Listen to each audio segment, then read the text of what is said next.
Imagine this. It's 4 o'clock in the afternoon in New York.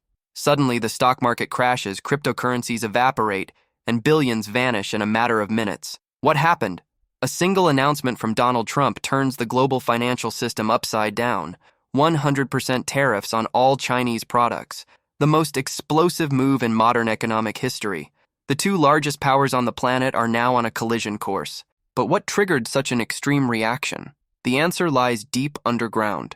Invisible elements with names few can pronounce, holmium, thulium, europium, ytterbium, have become the new oil of the 21st century. According to the U.S. Geological Survey, China refines about 90% of the world's rare earth elements and supplies 70% of U.S. imports. Without these materials, there are no smartphones, no electric vehicles, no missiles. They are the arteries of modern technology. China's control is so absolute that a blockade could paralyze factories, armies, and even hospitals. And that's exactly what Beijing just did. It restricted exports of 5 strategic minerals, sending shockwaves through global markets. Now, one question is inevitable. Who truly controls humanity's technological future? Welcome to Tellnomics, where numbers become power and every statistic tells a hidden story. Because today what's at stake isn't just trade, it's global supremacy. The so-called rare earths carry a misleading name. They're not rare because they're scarce, but because they're complex. These minerals exist all over the planet, but isolating them is expensive, time-consuming, and environmentally devastating. According to the World Bank, extracting just 1 ton of rare earths requires moving over 1,000 tons of rock and using highly toxic chemicals. And yet the entire modern world depends on them. An F-35 fighter jet requires around 400 kilograms of these metals to fly. Each wind turbine uses nearly 1 ton, and a simple smartphone contains at least a dozen of them. Without these elements, there's no energy transition, no military defense, and no digital economy. They are the invisible foundation of the 21st century. But here lies a cruel paradox. While the West demands sustainability, China profits from pollution. According to the International Energy Agency, Beijing accounts for 60% of global production and 90% of refining, an absolute monopoly.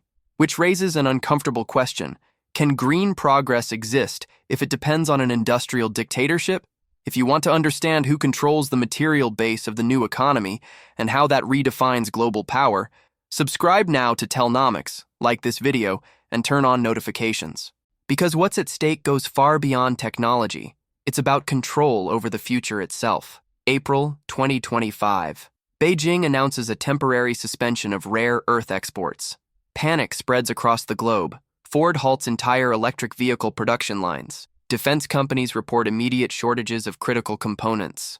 Within 24 hours, markets realize the United States is totally dependent. October 9th.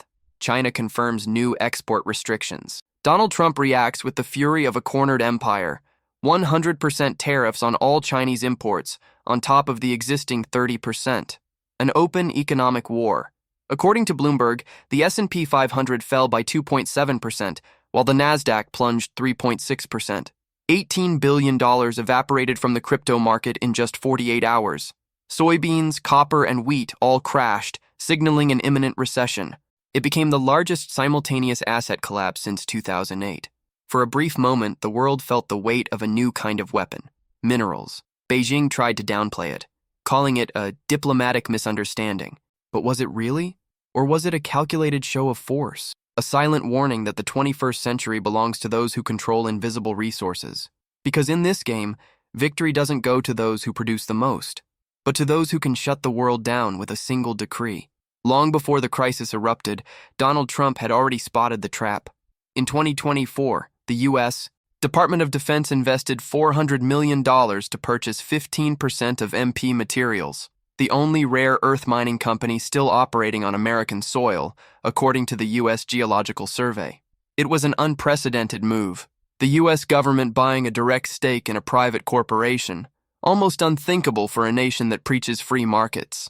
The Pentagon then signed a 10-year contract to buy all the company's output, guaranteeing a minimum price of $110 per kilogram of neodymium oxides. In exchange, MP Materials committed to building a fully domestic chemical separation plant. It's the return of state capitalism, but with an American accent. According to Reuters, Banks like Goldman Sachs and JP Morgan pledged an additional $1 billion in financing. The goal was clear: to rebuild a supply chain the West itself had abandoned. But will money and pride be enough to challenge a power that has spent 40 years planning every move? Because now, the rare earth war is no longer theoretical. It has begun, and the battlefield lies beneath our feet. As Washington scrambles to rebuild its mineral empire, the rest of the world moves quietly. Australia announced, according to its Department of Industry, Science and Resources, that it will triple its rare earth oxide output by 2027, backed by investments exceeding $800 million. India, through the state-owned Indian Rare Earths Limited, aims to triple refining capacity by 2032. Across Africa, countries like Tanzania, Namibia, and Zambia plan to capture 9% of global supply by the end of the decade. But the boldest move comes from the Arctic. The Trump administration is negotiating a stake in the Tanbreeze project in southern Greenland, one of the world's largest reserves, estimated at 45 million tons, according to the Geological Survey of Denmark and Greenland. This obsession with ice minerals has triggered a diplomatic crisis with the Kingdom of Denmark. The U.S. Vice President personally traveled to the territory to propose a strategic partnership, reigniting geopolitical tension in the polar region, where Russia and China are quietly expanding their military presence. The planet is turning into a mineral chessboard, where every move redraws invisible borders. But beneath it all lies one haunting question. What if everyone is merely reacting to a game Beijing started decades ago? Even with billions of dollars invested, the truth remains uncomfortable. The United States is still far behind. MP Materials expects to reach 1,000 tons of annual output by the end of 2025, according to its own company reports. It sounds impressive, until you compare it to China, which produced 138,000 tons back in 2018, according to the U.S. Geological Survey. That's less than 1% of China's capacity. In 2024, total U.S. production reached 45,000 tons, valued at around $260 million, a fraction of domestic demand. Beyond this production gap, an even greater obstacle looms: time. A new mine can take up to 20 years to become operational, factoring in environmental permits, impact studies, and infrastructure construction. And when it finally begins, another dilemma arises: pollution. China's Ministry of Ecology admits that each ton of rare earths generates up to 2,000 tons of toxic waste.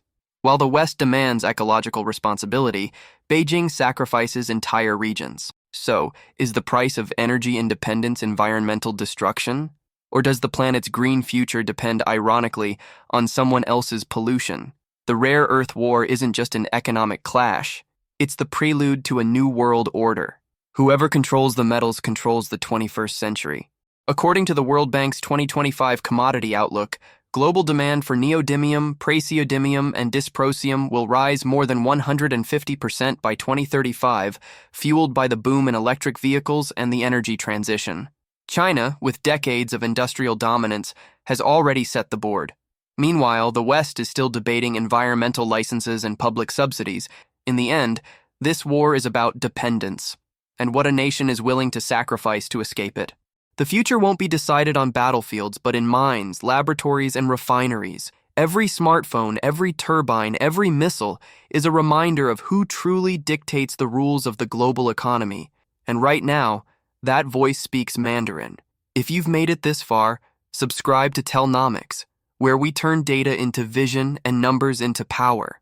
Thank you for watching, and remember, the next war has already begun. It's just that no one heard the first shot.